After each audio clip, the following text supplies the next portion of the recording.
하늘의 문을 여소서. 이곳을 주목하소서. 주를 향한 노래가 꺼지지 않으니 하늘을 열고 오소서.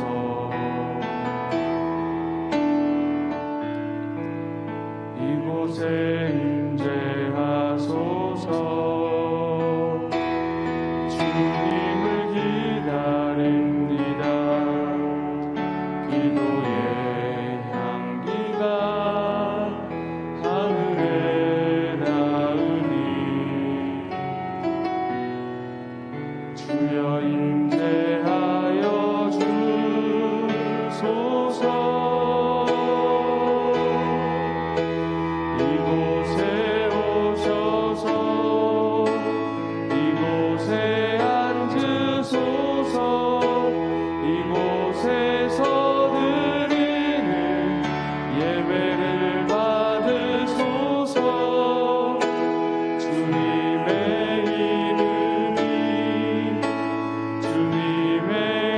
이름만이 오직 주의 이름만 이곳에 있습니다. 여호와의 율법은 완전하여 영혼을 소성시키며 여호와의 증거는 확실하여 우둔한 자를 지혜롭게 하며 여호와의 교훈은 정직하여 마음을 기쁘게 하고 여호와의 계명은 순결하여 눈을 밝게 하시도다. 여호와를 경외하는 도는 정결하여 영혼까지 이르고 여호와의 법도 진실하여 다 의로우니 금 곧 많은 순금보다 더 사모할 것이며 꿀과 송이꿀보다 더 달도다. 아멘. 사도신경으로 우리의 흔들리지 않는 신앙을 고백합니다. 전능하사 천지를 만드신 하나님 아버지를 내가 믿사오며 그 외아들 우리 주 예수 그리스도를 믿사오니 이는 성령으로 잉태하사 동정녀 마리아에게 나시고 본디오 빌라도에게 고난을 받으사 십자가에 못 박혀 죽으시고 장사한 지 사흘 만에 죽은 자 가운데서 다시 살아나시며 하늘에 오르사 전능하신 하나님 우편에 앉아 계시다가 저리로서 산자와 죽은 자를 심판하러 오시리라. 성령을 믿사오며 거룩한 공예와 성도가 서로 교통하는 것과 죄를 사하여 주시는 것과 몸이 다시 사는 것과 영원히 사는 것을 믿사옵나이다. 아멘. 자리에 앉으셔서 찬송가 266장 우리 함께 찬양하시겠습니다.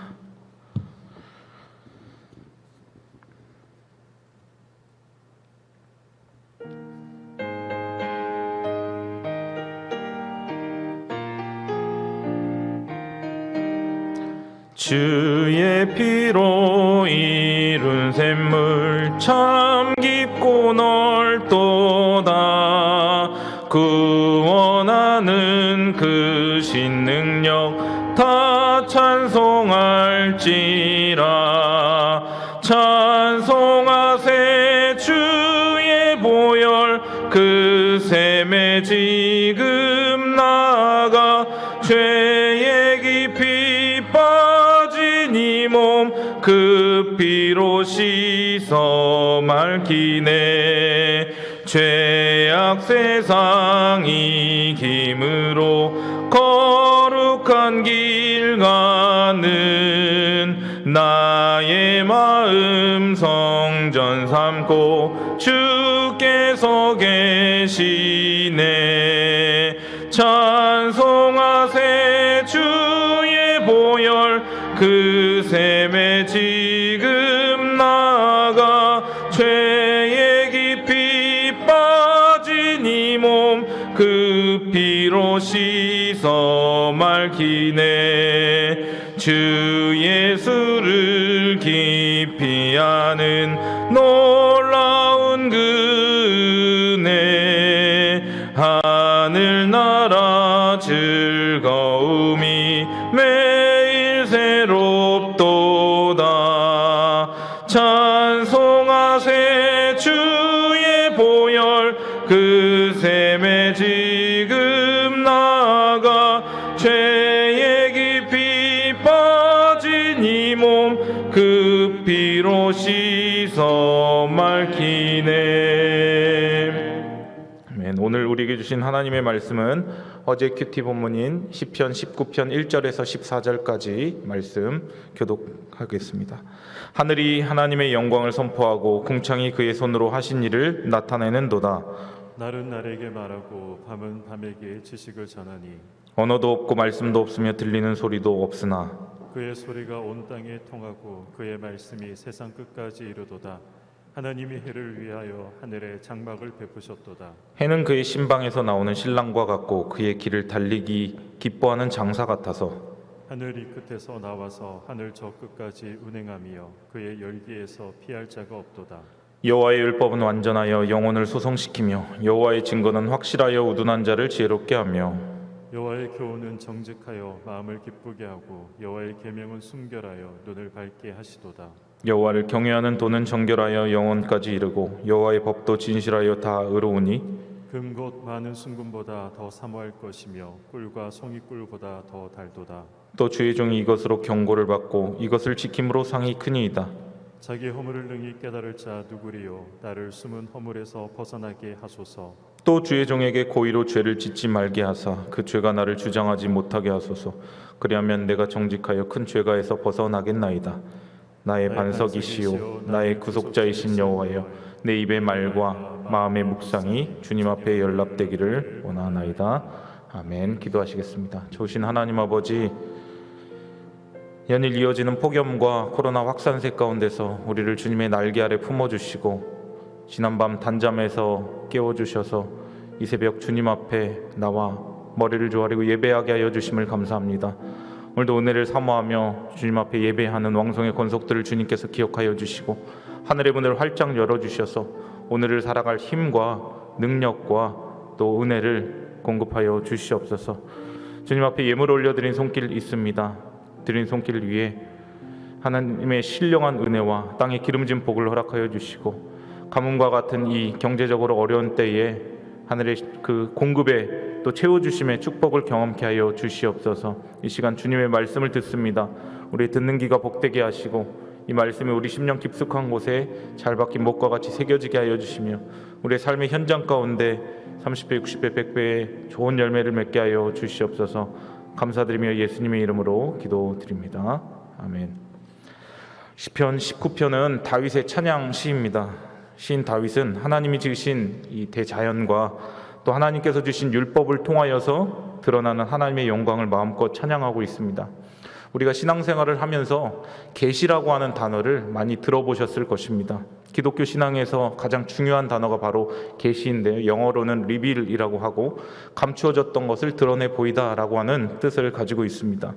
우리는 하나님께서 계시해 주신 것만 볼 수 있고 알 수 있습니다. 그 이상 넘어간다면 그것은 이단이 되는 것이죠. 계시에는 일반 계시 그리고 자연 계시라고도 불리고요. 또 특별 계시로 또 나뉘게 됩니다. 자연과 같은 온 우주 만물을 통해 하나님을 알려 보여주시는 것을 자연 계시, 일반 계시라고 합니다. 일반 계시를 통하여서 하나님을 믿지 않는 사람들은 막연하게나마 이 창조주와 절대자가 있다라는 것을 알게 됩니다. 그러나 이 일반 계시만으로는 하나님이 어떤 분이신지 완벽하게 깨닫기에는 부족합니다. 그래서 주신 것이 바로 특별 계시, 하나님의 말씀인 것이죠. 오늘 시인은 1절에서 6절까지의 말씀을 통하여서 일반 계시에 대해서 노래하고 있습니다. 1절과 2절 말씀을 보면 하늘이 하나님의 영광을 선포하고 궁창이 그의 손으로 하신 일을 나타내는도다. 날은 날에게 말하고 밤은 밤에게 지식을 전하니. 1절에서 가장 먼저 하나님이 창조하신 그 공간, 하늘과 궁창이 하나님의 영광을 선포하고 드러내고 있다라고 시인은 고백을 합니다. 그리고 2절에서는 이 날과 밤, 그러니까 하루 전체가 이 시간이 하나님의 지식을 전하고 있다라고 그렇게 고백을 합니다. 그런데 좀 이상하지 않습니까? 어떻게 공간과 시간이 하나님의 영광을 선포를 할 수가 있습니까? 어떻게 공간과 시간이 입도 없는데 말을 하고 하나님의 영광을 나타낼 수 있습니까? 3절 말씀을 보니까요, 언어도 없고 말씀도 없으며 들리는 소리도 없으나라고 되어 있습니다. 공간 그 자체, 시간 그 자체는 언어도 없고 들리는 소리가 없습니다. 그러나 이 4절 말씀을 보시면요, 그의 소리가 온 땅에 통하고 그의 말씀이 세상 끝까지 이르도다. 하나님이 해를 위하여 하늘에 장막을 베푸셨도다 라고 말씀을 합니다.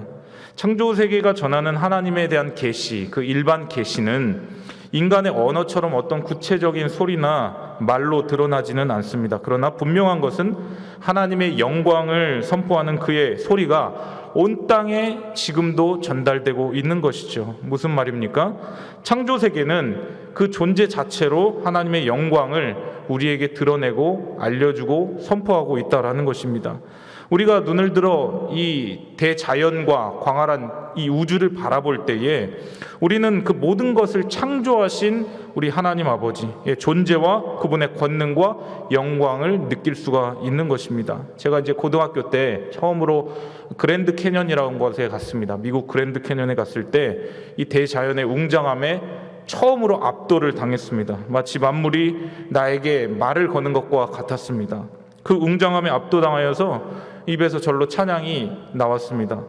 나의 자금 그리고 그분의 크심을 느꼈습니다.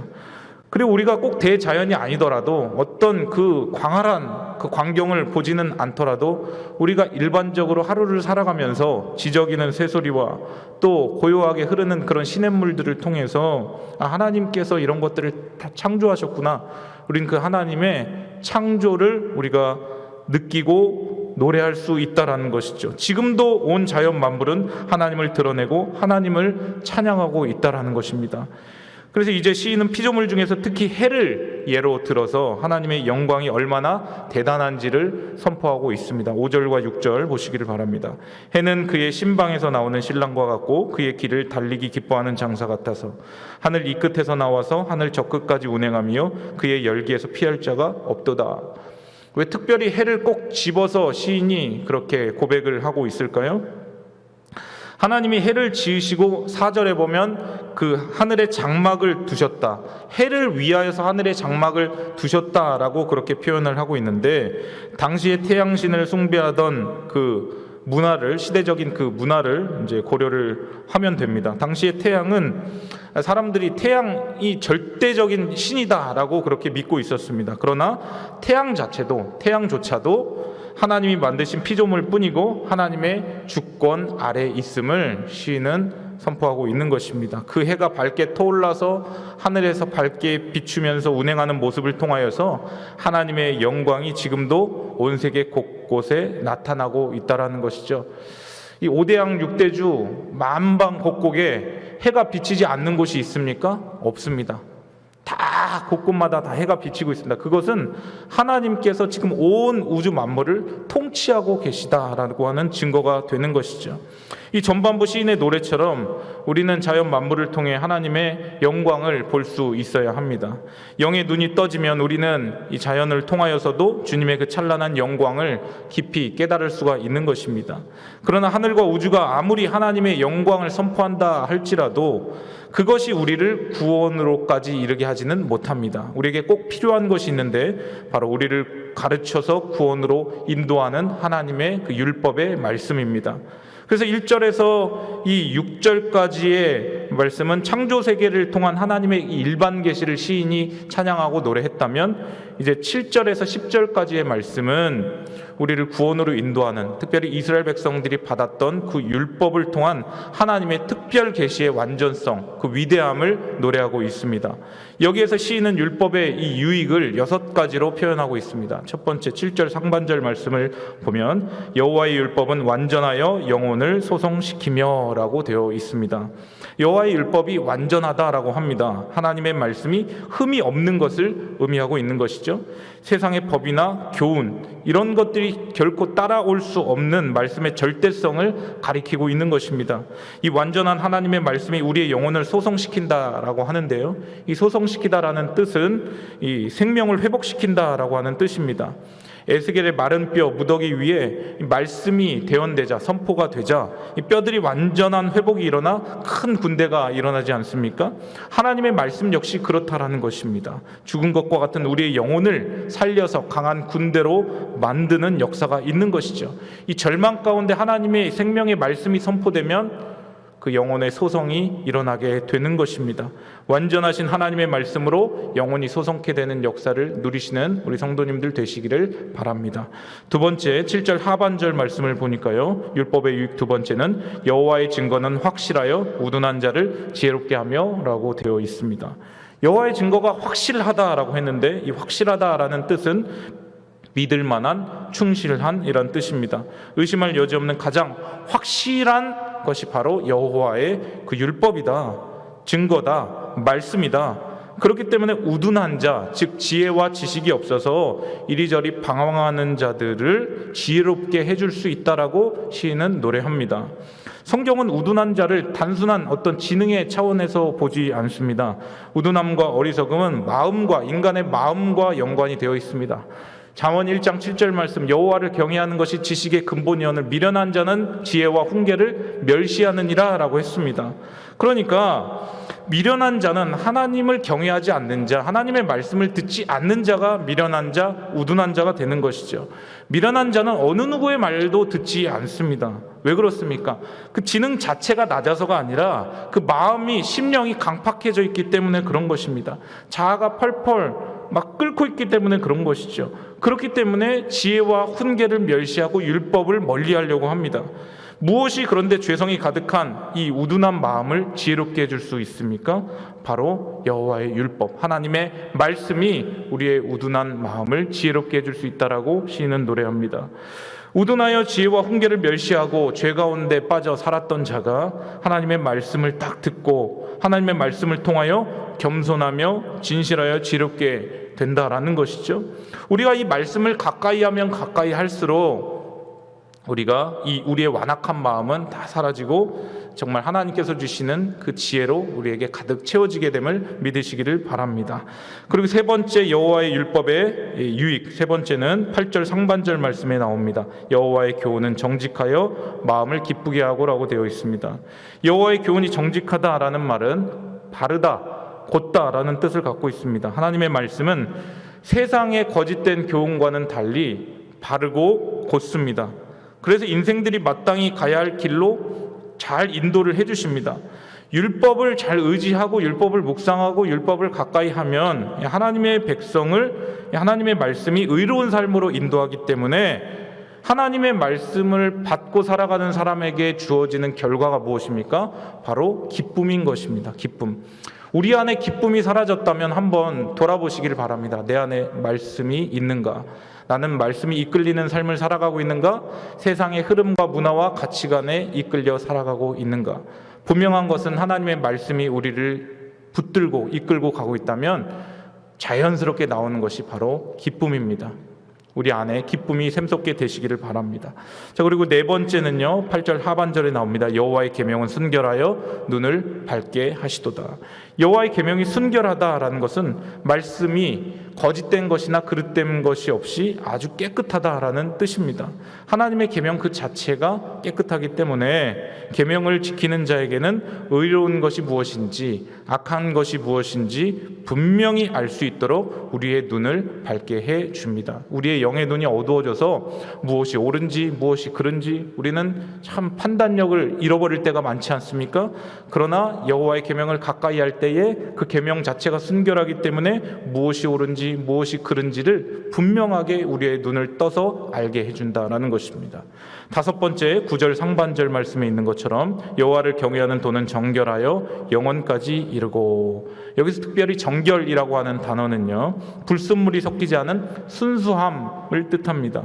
이 세상의 것들은 오래가지 못합니다. 그리고 언제나 섞이게 돼 있습니다. 순수하지 못합니다. 그러나 여호와를 경외하는 도, 하나님의 율법의 말씀은 오류나 거짓된 것이 없기 때문에 영원할 것이다 라고 말씀합니다. 푸른 마르고 꽃은 시드나 여호와의 말씀은 영원할 것이다 고백하지 않습니까? 이 세상은 장차 패하여 없어질지라도 하나님의 말씀은 흠없고 순전하기 때문에 1.1핵도 없어지지 아니하고 천지가 다 없어지더라도 영원히 하나님의 말씀은 남고 그 뜻을 이루게 됨을 믿으시기를 바랍니다. 그리고 마지막 여섯 번째는 9절 하반절에 나옵니다. 여호와의 법도 진실하여 다 의로우니, 여호와의 법은 진실하다라고 했습니다. 인간이 절대적으로 신뢰할 수 있는 완전한 것이다라는 뜻입니다.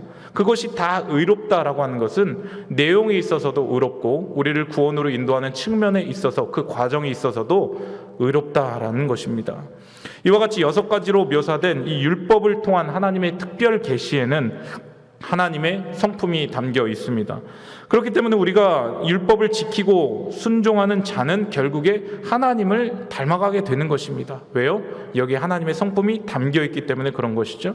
하나님의 생명력과 정직함과 거룩함과 의로움으로 우리도 풍성한 삶을 살아가고 누릴 수 있게 되는 것입니다.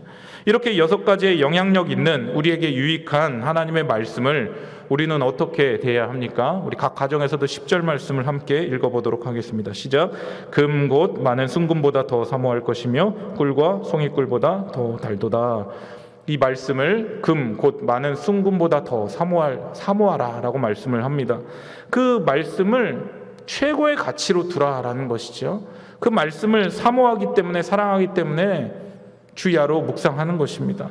그렇게 말씀을 읽고 주야로 묵상하다 보면 그 말씀이 어떻게 느껴집니까? 꿀과 송이꿀보다 더 달다라고 그렇게 느끼는 것입니다.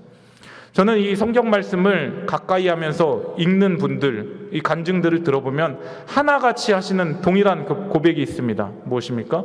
이 말씀이 꿀과 송이꿀보다 더 달다는 거예요.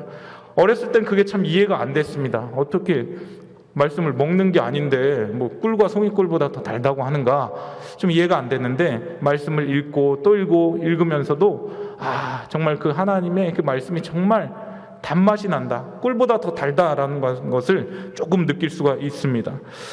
우리가 이 말씀을 통하여서 이 말씀을 가까이 하고 읽을 때에 우리의 영혼이 치유되고 성령으로 충만하게 되는 것을 경험하게 됩니다.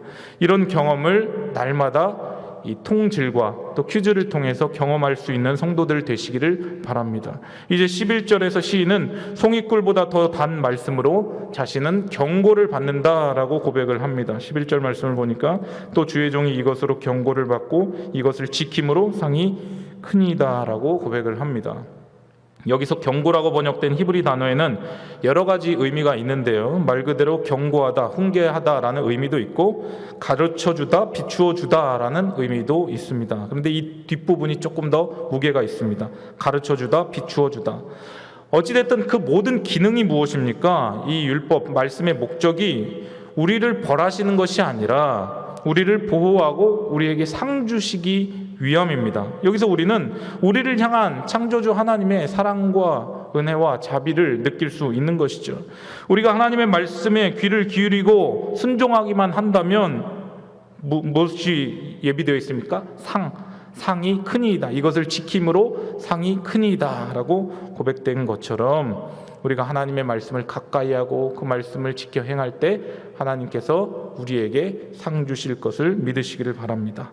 이제 12절에서 14절까지는 말씀에 대한 시인 개인의 반응으로 기도를 하나님 앞에 올리고 있습니다. 먼저 그는 죄에 대한 회개의 기도를 드리고 있습니다. 12절 말씀, 자기 허물을 능히 깨달을 자 누구리요? 나를 숨은 허물에서 벗어나게 하소서. 아멘. 하나님의 이 완전한 말씀으로 자신을 비춰보니까 내가 정말 죄악투성이인 인간이구나. 내가 정말 죄인 중에 괴수구나. 다른 사람 욕할 게 아니라 내가 이 말씀 앞에 철저한 아주 죄인이다. 오늘날 크리스찬들의 특성이 무엇입니까? 근데 죄를 가볍게 여기는 경향이 있습니다. 죄 짓는 것을 어쩔 수 없는 실수 정도로 여기는 것이죠. 죄에 대한 인식과 민감성이 점점 떨어져가는 시대 속에서 살아가고 있습니다. 그러나 시인은 뭐라고 고백합니까? 내가 이 하나님의 율법의 말씀에 비춰봤을 때 내가 정말 죄인이다. 자기 허물을 능히 깨달을 자 누구리요? 이 율법의 말씀 앞에서 자기 허물을 깨닫지 못할 자가 없다라고 고백을 하고 있는 것이죠. 이처럼 하나님의 말씀을 가까이 한 자들은 무엇이 죄인지, 그리고 그 죄의 결과가 어떠한지, 얼마나 끔찍한 것인지 깨닫고 다른 사람이 죄인이 아니라 내가 정말 하나님 앞에서 가장 큰 죄인임을 자각하게 되는 것입니다. 그래서 숨은 허물까지도 주님 앞에 회개하게 되는 것이죠. 12절 하반절에 보니까 나를 숨은 허물에서 벗어나게 하소서라고 고백합니다. 자신 안에 숨어있는 죄가 보이는 것은 영적인 감각이 지금도 살아 있다는 증거이기 때문에 이것이 은혜인 줄을 믿으시기를 바랍니다. 죄가 보인다면 즉시 하나님 앞에 나아가서 회개하고 그리스도의 십자가를 붙드시기를 바랍니다. 우리가 이 십자가를 진정으로 붙들 때에 우리는 긍휼과 사죄의 은총을 받고 또 은혜의 지배 아래, 성령의 통치 아래 들어가게 되는 것입니다. 이제 13절 말씀을 보면 또 주의 종에게 고의로 죄를 짓지 말게 하사 그 죄가 나를 주장하지 못하게 하소서. 그리하면 내가 정직하여 큰 죄가에서 벗어나겠나이다. 아멘. 13절에서 시인은 고의로 죄를 짓지 않게 해달라고 그렇게 고백을 하고 있습니다. 알고 짓는 죄가 있다는 것이죠. 이 머리로는 알지만 그러니까 행동으로 컨트롤이 안 되는 것입니다. 이게 죄라고 하는 것을 알고 있습니다. 그런데 이 죄를 이길 수 있는 능력이 없는 것이죠. 왜 그렇습니까? 죄에는 힘이 있기 때문에 그렇습니다. 추진력이 있습니다. 돌파력이 있습니다. 그래서 죄를 지을 때는 일사천리로 진행이 됩니다. 다윗이 밧세바를 범할 때 그 과정이 어떻습니까? 속전속결로 살인까지 이어지게 됩니다. 사람을 그냥 생각할 겨를 주지 않고 낚아채 가버립니다. 죄의 힘이 너무 강해서 항거할 수 없습니다. 이것이 죄의 숨은 힘입니다. 우리 스스로 제어할 수가 없다라는 것이죠. 그러므로 죄가 나를 주장하지 못하게 해달라는 말은 나를 주장하는 주체가 죄가 아니라 내 안에 역사하시는 성령이 되게 해달라는 간구를 지금 시인은 올려드리고 있는 것입니다. 누구도 이 죄에 대해서 장담할 수 없고 자신할 수 없기 때문에 우리는 매 순간 성령의 도우심을 구하고 의지해야 합니다. 누구든 선줄로 생각하는 자는 넘어질까 조심하라 라고 말하지 않습니까? 우리가 날마다 우리가 선줄로 생각하지 아니하고 하나님 앞에서 겸손하게 주님, 죄가 나를 지배하지 못하게 하여 주시고 죄가 나를 주장하지 못하게 하여 주시고 성령이 나를 지배하고 통치하게 하여 주시옵소서. 그렇게 날마다 시간마다 분초마다 주님 앞에 그렇게 고백하며 나아갈 때에 우리는 슬그머니 그 죄로부터 멀리하고 영향력으로부터 자유케 될 수 있는 것이죠. 오늘 시편 기자는 이제 마지막 결론을 내리고 있습니다. 14절 말씀. 나의 반석이시요 나의 구속자이신 여호와여 내 입의 말과 마음의 묵상이 주님 앞에 연락되기를 원하나이다. 아멘. 다윗은 마지막 결론적인 기도를 하면서 하나님을 나의 반석, 나의 구원자라고 구속자라고 그렇게 노래하고 있습니다. 사랑하는 성도 여러분은 하나님을 어떻게 부르고 계십니까? 그의 삶의 수차례 위기 속에서 건져주신 그 구속자, 구원해주신 그 구속자, 그리고 하나님을 생각했을 때 그 정말 튼튼하고 든든한 그 반석, 그 여호와를 기억하면서 주님께 고백을 합니다. 내 입의 말과 나의 마음의 묵상이 주님 앞에 연락되기를 원합니다. 시인은 하나님 앞에 내 삶 전체가 하나님 앞에 드려지기를 원한다라는 고백을 하고 있는 것입니다. 여기에서 연락된다라는 말은 하나님이 받으실 만한 재물이 되기를 원합니다. 하나님의 마음에 쏙 들기를 원합니다. 이런 뜻을 가지고 있습니다. 그렇다면 무엇이 하나님의 마음에 연락되기를 바라고 있을까요? 첫 번째가 바로 말입니다. 말. 내 입의 말입니다. 우리가 하는 말이 하나님께 들려지고 올려집니다. 오늘도 우리가 수만 가지 말을 할 텐데 그 말은 상대방에게만 들려지는 것이 아니라 하나님께도 들려지고 올려지게 된다는 것임을 믿으시기를 바랍니다. 그렇다면 나의 언어는 과연 하나님이 기뻐하실 만한 언어, 하나님이 받으실 만한 언어를 나는 구사하고 있는가를 돌아봐야 합니다. 우리는 어떤 언어를 많이 사용하고 있습니까? 하루를 살아가면서 하나님을 예배하고 하나님을 높이고 하나님을 찬양하는 말을 많이 하고 있습니까? 시시콜콜한 말, 이런 세상 돌아가는 말, 그런 말, 남의 비방이나 험담 이런 말들을 많이 하고 있습니까? 죄의 지배를 가장 많이 받고 있는 것이 우리의 혀고 우리의 입입니다. 하루에도 수없이 많은 말을 쏟아내면서 엄청난 실수를 이 혀로 하고요. 또 상대방에게 상처를 주기도 합니다. 그래서 이 시인은 고백합니다. 나의 말, 나의 입술, 나의 이 언어가 하나님 앞에 연락되기를 원합니다 라고 고백을 합니다. 그리고 두 번째는 마음의 묵상인데요. 묵상은 비우는 것이 아니라 채우는 것이죠. 하나님의 말씀을 우리 안에 채운다면 우리 입술에서 완전하고 확실하고 정직한 말씀이 흘러나오게 되는 것입니다. 그래서 말과 마음은 불가분의 관계입니다. 뗄래야 뗄 수가 없습니다. 이 말이 하나님 기뻐하시는 언어가 나오게 하려면 우리 마음에 하나님의 말씀을 채우는 것밖에 없습니다. 무엇을 채우느냐에 따라서 인풋이 아웃풋을 결정하듯이 하나님의 말씀을 채우면 채울수록 우리는 은혜의 말, 사람을 살리는 말, 덕을 세우는 말을 할 수 있게 되는 것입니다. 내 마음에 있는 것이 입술로 나오기 때문에 내 마음에 항상 하나님의 말씀을 채우는 것이 중요합니다. 사랑하는 성도 여러분, 새로운 하루가 시작되었습니다. 자연세계를 통해 오늘 하루를 살아갈 때 하나님의 창조하심, 살아계심을 감탄하고 노래하며 또 특별 계신 하나님의 말씀의 완전성을 믿고 이 말씀을 붙들고 승리하는 하루를 살아가는 성도님들 되시기를 원합니다. 또 시인의 결론의 기도와 같이 우리의 구속자요, 우리의 반석 되시는 하나님께 우리의 마음에, 우리의 말과 또 마음의 묵상이 연락되게 하여 달라고 그런 고백을 올리시길 바랍니다. 그러기 위해서 우리는 하나님이 행하신 일과 그 하나님의 말씀을 오늘 이 새벽에 하나님의 말씀을 차곡차곡 채울 때에 우리의 삶 가운데서 하나님의 말씀이 드러나고 하나님 높임 받고 또 우리 삶에 풍성한 열매가 맺혀지게 될 줄 믿습니다. 우리 시간 찬양하도록 하겠습니다.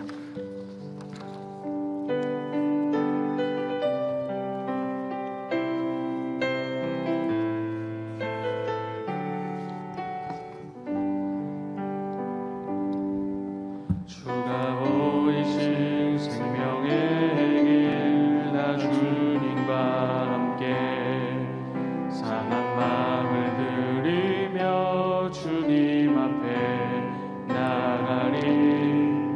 나의 의로움이 되신 주 그 이름 예수, 나의 의리 되신 이름 예수,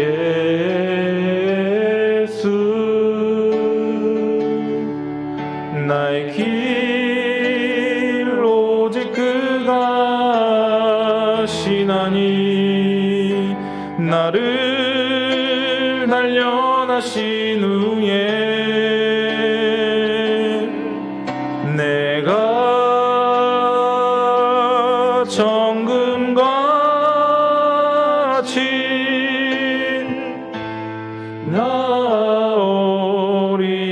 나오리라. 우리 시간 기도하며 나아갈 때에 오늘 주신 말씀 붙잡고 하나님께서 만드신 이 자연 만물 창조 세계를 바라보면서 하나님의 살아계심을 노래하고 찬양하는 하루가 되게 해달라고 특별 계신 하나님의 말씀을 붙들고 오늘도 말씀이 주장하는 삶을 살아가게 해달라고, 말씀이 이끄시는 삶을 살아가게 해달라고 기도해 주시기를 바랍니다. 또 시인의 마지막 결론의 기도처럼 우리의 마음의 말과 마음의 묵상이 주님 앞에 연락되게 해달라고, 주여 나의 입술을 주장하여 주시고 나의 마음을 주장하여 달라고 기도해 주시기를 바랍니다. 우리 교회를 위하여 기도할 때에 3대 비전의 성취를 위하여 기도해 주시고요, 세우신 담임 목사님 영육간의 강건함과 성령의 충만함을 위하여 기도해 주시고, 오늘 금요철의 말씀 사역과 또 주일 말씀을 준비할 때에 성령께서 깨닫는 지혜를 허락하여 주시도록 기도해 주시고요, 이번 주일 오후 예배 때 하계 부흥의 박연옥 목사님을 모시고 또 온라인으로 영상으로 우리가 예배를 드립니다. 큰 은혜의 시간이 될 수 있도록 기도해 주시기를 바랍니다. 특별히 이 나라와 민족을 위하여 기도할 때 코로나의 종식을 위하여서 백신이 원활하게 수급되고 공급되게 하여 주시고 또 치료제도 개발되게 하여 주시며 백신에 의한 부작용도 없게 하여 달라고 기도해 주시기를 바랍니다. 우리 다음 세대를 위하여 기도할 때에 여러분 성경학교가 온라인으로 진행되고 있습니다. 이 시간을 통하여서 부모가 그 가정에서 신앙 교육의 주체자로 온전히 세워질 수 있는 시간이 되게 해달라고 기도해 주시고, 믿음의 여호수아의 세대가 부를 듯 일어날 수 있게 해달라고 기도해 주시기를 바랍니다. 또 세계 선교를 위하여 기도하며 나아갈 때 특별히 정은채 성교사님 오늘 새벽 입국하셨는데 이제 코로나 치료의 모든 과정 가운데 주의 성령께서 함께하여 주시고 깨끗하게 완벽하게 치료될 수 있도록 기도해 주시기를 바랍니다. 여러분의 마음의 소원과 간구의 제목을 가지고 각 가정에서도 두 손 높이 들고 주여 한번 부르고 통성으로 기도하며 나가겠습니다.